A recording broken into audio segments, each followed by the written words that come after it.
Oi, alunos, tudo bem? Gente, meu objetivo era gravar um vídeo pelo Google Meet. Só que eu não sei por qual motivo eu não tenho mais acesso às gravações dos vídeos no Google Meet. Eles cortaram meu acesso à gravação. Eu acredito que a Fama deva ter encerrado algum contrato com o Meet de permissão de gravação de vídeo institucional. Então, eu vou trazer o material da aula aqui para vocês. E vocês vão acompanhar essa aula comigo por apostila. E eu vou dividir essa aula em vários bloquinhos menores para eu conseguir enviá-los a vocês, tá? Então, o primeiro bloquinho que eu quero trazer para vocês é o bloquinho que nós vamos falar sobre a teoria dos crimes. Nós falaremos sobre iter criminis. O que é iter criminis? O iter criminis é o passo a passo numa conduta delitiva. E nós teremos 4 etapas no iter criminis, tá bom? Então, a gente vai perceber que algumas dessas etapas do iter criminis, elas são puníveis e outras não. Vamos lá, então. Então, quando a gente fala de iter criminis, que é o passo a passo do crime, nós temos no primeiro momento uma primeira etapa, que é justamente a cogitação. É quando você vai lá e cogita a prática de um crime. Você pensa, vou matar alguém. Vou subtrair um carro. Vou praticar um estupro. Então, você cogita. Gente, a cogitação é o pensamento. E o pensamento é punível? Não. O pensamento não é punível. Então, o pensamento não é considerado conduta delitiva. Ok? Então, o primeiro passo, iter criminis. Segundo passo é a preparação do crime. Os atos preparatórios, em regras, também não são puníveis. Então, você se preparar para cometer um crime não necessariamente é punível. Vamos imaginar aqui que você resolve matar o seu vizinho. Você pensa, eu não vou matar meu vizinho sujo, né? Eu vou tomar um banho, eu vou vestir uma roupa, eu vou amolar uma faca. E aí, eu vou lá até a casa dele me preparar. Eu vou dar uma volta ao redor da casa dele para ver se ele tá lá. Esses atos são puníveis? Também não. Agora, vamos imaginar que você resolva se preparar para matar seu vizinho, mas aí você resolva matar o seu vizinho de outra forma. Você resolva matar ele com uma arma de fogo. E aí você toma banho, você troca de roupa, você dá uma volta na casa dele e você tá portando uma arma de fogo. Você vai responder por homicídio? Não. Você vai responder só pelo porte de arma de fogo, que foi o crime que você praticou ali dentro desses atos preparatórios. Então, se o ato preparatório for considerado uma conduta criminosa, você vai ser punível. Se não, não.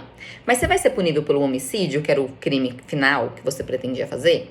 Também não, tá bom? E nós temos aqui uma terceira etapa, que é justamente a etapa de execução, a etapa dos atos executórios, tá? Então, gente, aqui a gente tem uma parte mais importante. Olhem só, você pode praticar o crime, então você quis matar seu vizinho, você pensou, vou matar o meu vizinho. Vou me preparar para matar meu vizinho. Vou tomar um banho, vou trocar de roupa, vou pegar minha faca, vou amolar essa faca e vou dar uma volta ao redor da casa do vizinho. Em determinado momento, o vizinho sai da casa dele e você vai lá e esfaqueia o seu vizinho. A partir do momento que você esfaqueou o seu vizinho morreu, não foi um crime consumado? Se é um crime consumado, beleza, você consumou. Tá, então nós temos aqui que, olhem só, só existe ato executório quando a gente começa a praticar o verbo do tipo penal. Ou seja, se o crime é de homicídio, qual que é o verbo do tipo penal? Não é matar alguém? Então, nesse caso, ele começou a praticar um núcleo que é matar por meio do quê? Do esfaqueamento, não foi? E aí, beleza. Agora, vamos imaginar, gente, então, que, trouxe 2 exemplos aqui para vocês.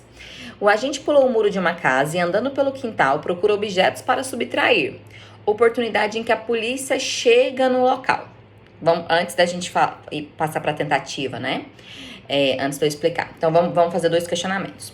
Primeiro, o agente pulou o muro de uma casa e, andando pelo quintal, procura objetos para subtrair, oportunidade que a polícia chega no local. Isso é ato executório ou isso é tentativa de um crime? Ele queria subtrair, mas ele começou a subtrair? Não. Beleza. Mas ele pulou o muro da casa, não foi? Se ele pulou o muro da casa, ele já não praticou violação de domicílio? Se a polícia chega no local e pega ele lá dentro, se ele não começou a subtrair nada, ele vai responder por furto? Não. Mas ele pode responder por violação de domicílio, porque ele será punido pelos atos executórios, né? Se esses atos executórios, atos preparatórios, falei bem errado, não confundam. Atos preparatórios. Por quê? Porque esses atos preparatórios são considerados crimes? Depende. Se o ato preparatório for uma conduta criminosa, sim. Se não, não. Outro. Homicida escondido em um carro, portando arma de fogo, aguarda a vítima para matá-la. Entretanto, é avistado pela polícia que passava no local. Isso é ato executório? Ele chegou a efetuar o disparo de arma de fogo em direção à vítima para tentar matá-la? Não. Mas ele estava se preparando para matá-la. Só que portar arma de fogo não é crime? Então ele vai ser punido? Sim. Então até aqui nós verificamos então o que é cogitação, o que é ato preparatório, tá bom? E a consumação é quando de fato ele pratica o núcleo verbal e o crime vem a consumar-se, tá? Ok, só que aqui eu quero falar com vocês uma questão importante que chama exaurimento. Exaurimento de um crime. Deixa eu pegar um crime aqui, que é o crime de extorsão mediante sequestro. Eu vou ler esse tipo penal aqui para vocês. Exaurimento, gente, é quando o crime se consuma antes, mas além dessa consumação, nós temos uma outra consequência. Vamos analisar aqui extorsão.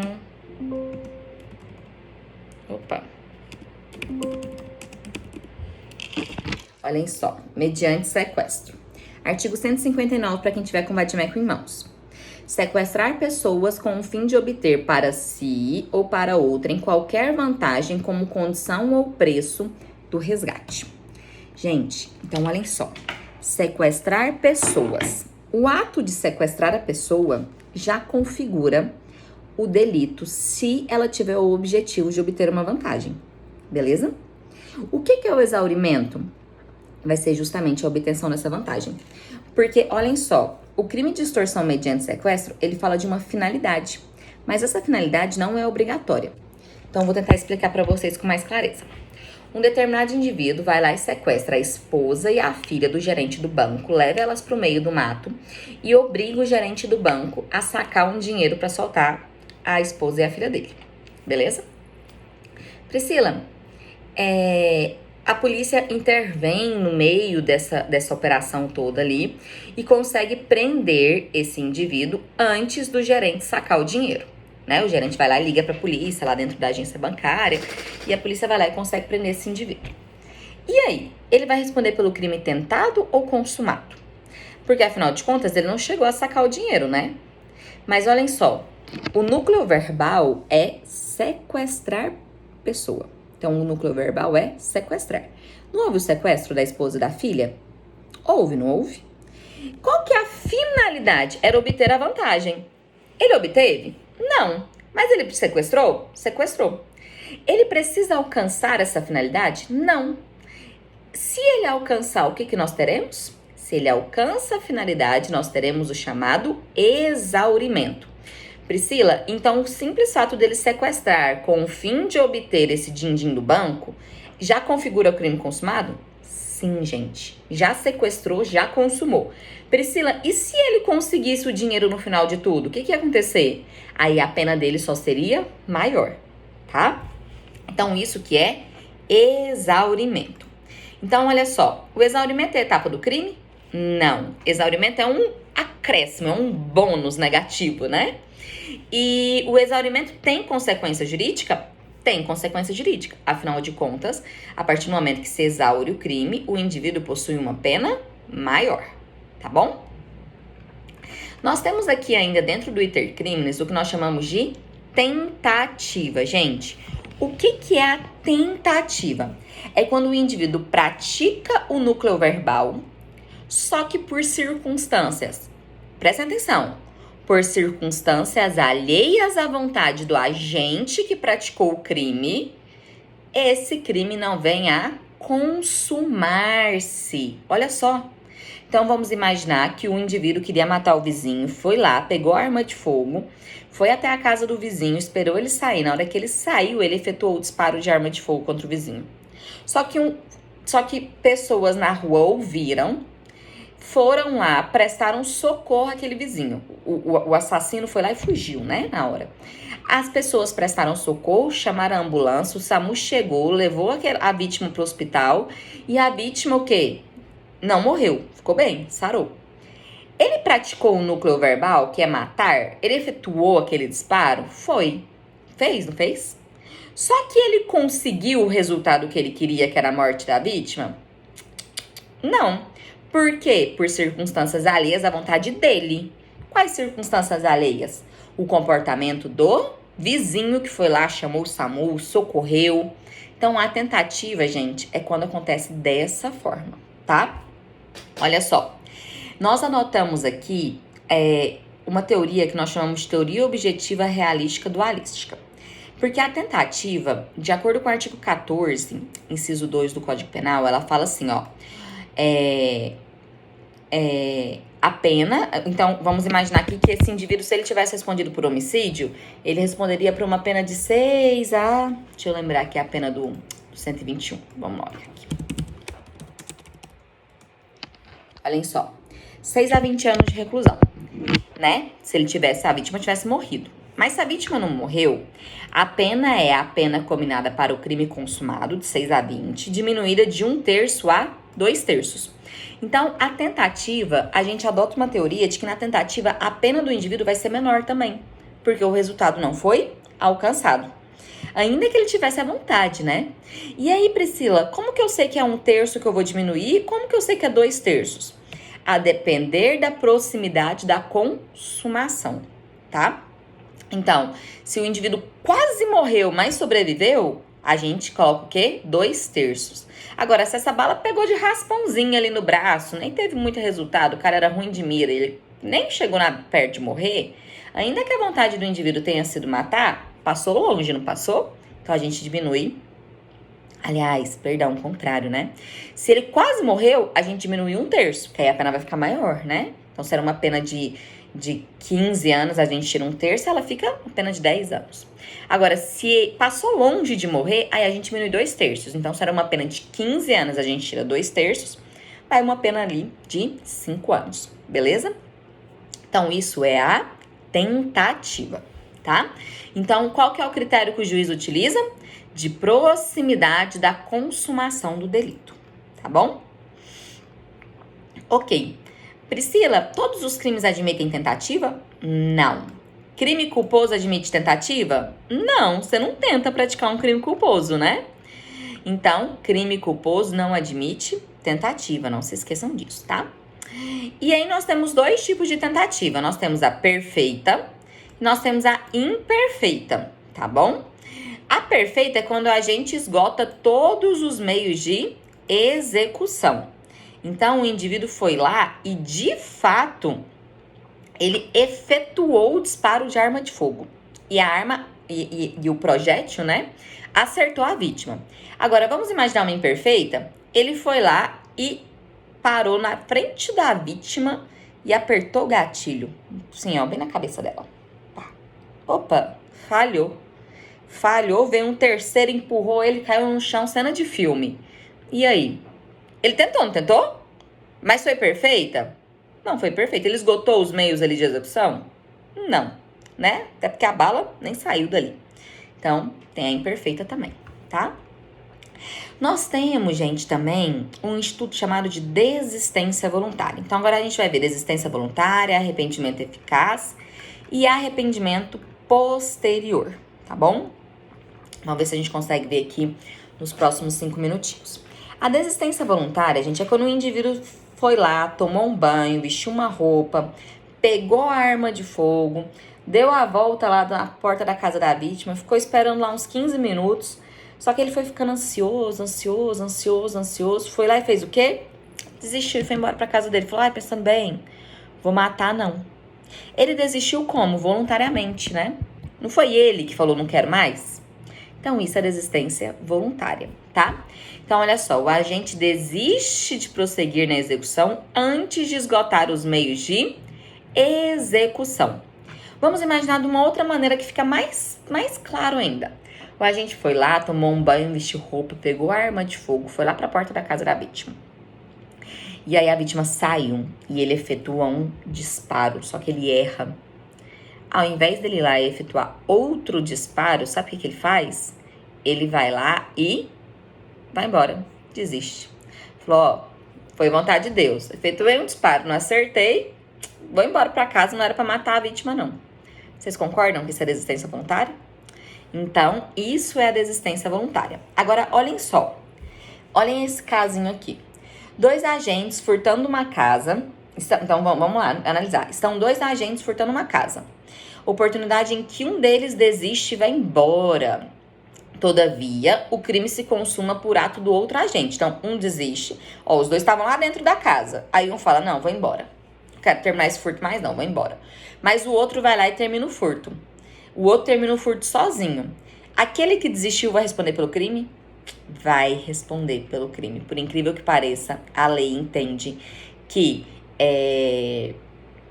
ainda que ele tenha começado os atos executórios e desista, se o outro não desistir, a desistência não será configurada, tá? Então, essa desistência precisa o quê? Ser voluntária, tá bom? Voluntário. O indivíduo tem que fazer porque quer fazer. Ela precisa partir da cabeça dele? Não. Pode ser que o indivíduo esteja tentando matar o outro lá, efetua o disparo, a esposa dele tá lá do lado, fala, não, marido, não matou agora, não precisa tentar de novo não, você é ruim de mira, vambora, desiste aí. Ele fala, não, é verdade, sou ruim de mira, não vou dar conta não. E vai embora. E aí, houve desistência? Também. Ela coagiu ele a desistir? Não, ela só estimulou que ele desistisse, tá? Então, se houver só um estímulo ali, uma ideia, né, uma instigaçãozinha ali para ele desistir, tranquilo, continua sendo desistência voluntária. O arrependimento eficaz, gente... e na desistência voluntária, ele vai responder pelo crime? Gente, ele só vai responder por atos praticados que configurarem crime, tá? Então, vamos imaginar ali que ele estava portando uma arma de fogo. Aí ele vai responder pelo porte de arma de fogo. Ainda que ele tenha errado a mira, ele responde pelo porte de arma de fogo. Priscila, vamos imaginar que o indivíduo foi lá e efetuou um disparo de arma de fogo e pegou Não, vou pegar esse exemplo não. Vamos imaginar que ele só responde pelo porte de arma de fogo, senão já vocês vão confundir com outro exemplo que eu dei. Agora vamos pensar aqui num outro instituto que nós chamamos de arrependimento eficaz. O arrependimento eficaz, gente, o indivíduo pratica todos os atos executórios. Só que antes da consumação, ele vai lá e tenta impedir essa consumação. Ele fala, não quero que consuma mais. O que ele vai lá e faz? Olhem só. Ele foi lá, tomou um banho, vestiu roupa, pegou a faca na gaveta dele, ficou rodeando a casa do vizinho ali. Ficou rodeando a casa do vizinho um tempão. O vizinho saiu, ele foi lá e esfaqueou o vizinho na barriga. Só que na hora que ele esfaqueou, ele ficou tão arrependido que ele pegou o vizinho, botou dentro do carro, levou lá pro Ânima. E os médicos prestaram socorro para esse vizinho e o vizinho sobreviveu. O que ele fez? Nós tivemos um arrependimento eficaz. Ele praticou o ato executório, ele esfaqueou, só que depois que ele viu que o indivíduo ia morrer, ele falou, meu Deus, tô matando alguém, tô louco. Pegou o indivíduo e prestou socorro. Ele responde por crime? Ele responde pelos atos praticados. Então, o vizinho ficou lesionado, né? Então, ele vai responder pela lesão corporal. Ele vai responder pelo homicídio? Não. Ele vai responder pela tentativa, Priscila? Também não, né, gente? Por quê? Porque a tentativa é quando o crime não ocorre por circunstâncias alheias à vontade do criminoso, né? Então, a vontade foi dele de prestar socorro. Esse é o arrependimento eficaz. E nós temos também um outro exemplo. Olhem, Priscila, e se ele pegou a vítima, levou para o hospital e a vítima sobreviveu? Aliás, a vítima morreu. Então ele foi lá, esfaqueou, arrependeu, pegou a vítima, botou no carro, levou lá pro ânima, o ânima tentou prestar todos os socorros. E ele foi e morreu. Ele vai responder pelo crime? Aí vai. Azar o dele, né? Ninguém mandou fazer besteira, tá bom? E nós temos também o que nós chamamos de arrependimento posterior. Gente, o arrependimento posterior não pode ser praticado com crime que tem violência ou grave ameaça. Então, eu vou ter que trocar o crime. Vamos imaginar que o indivíduo foi lá e furtou o seu celular. Furtou, não roubou, porque roubar tem violência e grave ameaça. Ele furtou. E aí, ele foi lá, furtou o seu celular. E no dia seguinte, e aí você foi à delegacia de polícia, aquela coisa toda, mas a polícia não te encontrou. No dia seguinte, ele foi lá na sua casa, te devolveu o celular e falou: olha, moço, tô arrependido. Furtei, mas me arrependi. Toma aqui o celular. E devolve o celular. Isso é arrependimento posterior? É. Isso é uma causa de diminuição de pena. Então, a pena dele vai ser diminuída também de 1/3 até 2/3. Priscila, tem mais requisitos? Tem. Olha só. Então, arrependimento posterior. O agente já percorreu o iter criminis completo, né? Já furtou o seu celular. Mas se arrepende. E se ele se arrepende, vai ter uma diminuição da pena. Beleza. Vamos imaginar que 2 indivíduos furtaram e um deles se arrepende e devolve. Os 2 serão privilegiados pela causa de diminuição de pena? Serão. E aí, qual outro requisito? Crime sem violência ou grave ameaça, que eu já falei pra vocês, né? Reparação do dano ou restituição da coisa. Então, tem que reparar todo o dano ou restituir toda a coisa. Então, se ele furtou R$1.000, ele não tem que ir lá e te devolver R$500. Ele tem que te devolver R$1.000, tá? E essa restituição ou reparação tem que ser até o recebimento da denúncia no processo. Vocês vão estar processo ainda. Mas vai ter um momento que o juiz vai receber a denúncia do Ministério Público. Priscila, se for depois? Se for depois, já não enquadra mais como arrependimento posterior, tá? E ele tem que devolver essa coisa, não foi porque o policial bateu lá na casa dele e mandou ele devolver, não. Ele tem que devolver voluntariamente, porque ele quis, né? Um arrependimento mesmo. Ele se arrependeu e falou: vou devolver. Então, esse é o arrependimento posterior. E pra gente finalizar esse bloquinho aqui, ó, 25 minutinhos. E rendeu, viu, gente? Porque agora vai sobrar pouca coisa. Aí eu vou gravar outro bloco. Pra gente finalizar, nós temos aqui o crime impossível. Gente, crime impossível é quando nós temos impropriedade do objeto ou ineficácia do objeto. Ineficácia da execução. Então, olha só, vamos analisar aqui o conceito que eu coloquei. É apelidado pela doutrina de tentativa idônea, inadequada, impossível, quase crime. Eu gosto da expressão crime impossível, tá? E aí nós temos o quê? Nós temos quais hipóteses? Absoluta, não é relativa, gente. Absoluta impropriedade do objeto, da coisa ou da pessoa. Como assim, Priscila? Gente, você vai lá e quer matar alguém. Só que aí você vai lá e atira numa pessoa que já tá morta no chão. Vamos imaginar que você queria matar o Joãozinho. Você chegou lá no lugar, o Joãozinho tava caído. Você achou que ele tava dormindo, né? Que era o cachorro dormindo lá. Não, não era. Era o Joãozinho, tava morto já. Aí você vai lá e atira nele. Você vai praticar algum crime? Não, gente. O indivíduo já tava morto. Você não praticou crime nenhum, tá? Ou absoluta ineficácia do objeto de execução. Então, o que é absoluta ineficácia do objeto de execução? Você vai lá tentar envenenar o Joãozinho. Você quer matar o Joãozinho, você quer envenenar o Joãozinho. Só que ao invés de você pegar, como é que é o nome daqueles chumbinho de rato, você vai lá e envenena ele com açúcar. Você tá achando que é veneno, mas não é veneno, é açúcar. Gente, ainda que você tenha a vontade de envenenar, como você não pegou um veneno, você pegou um açúcar, nesses 2 casos, ainda que você tenha um ânimos de matar, por exemplo, nesses 2 casos você não vai ser condenado por nada. A nossa lei fala que no crime impossível não há penalização, não há prática de crime, tá bom? Então, absoluta impropriedade do objeto material e absoluta ineficácia do objeto da execução, beleza? Leiam essa partezinha da apostila de vocês agora, para vocês começarem a falar, pra gente começar a falar do restante do conteúdo.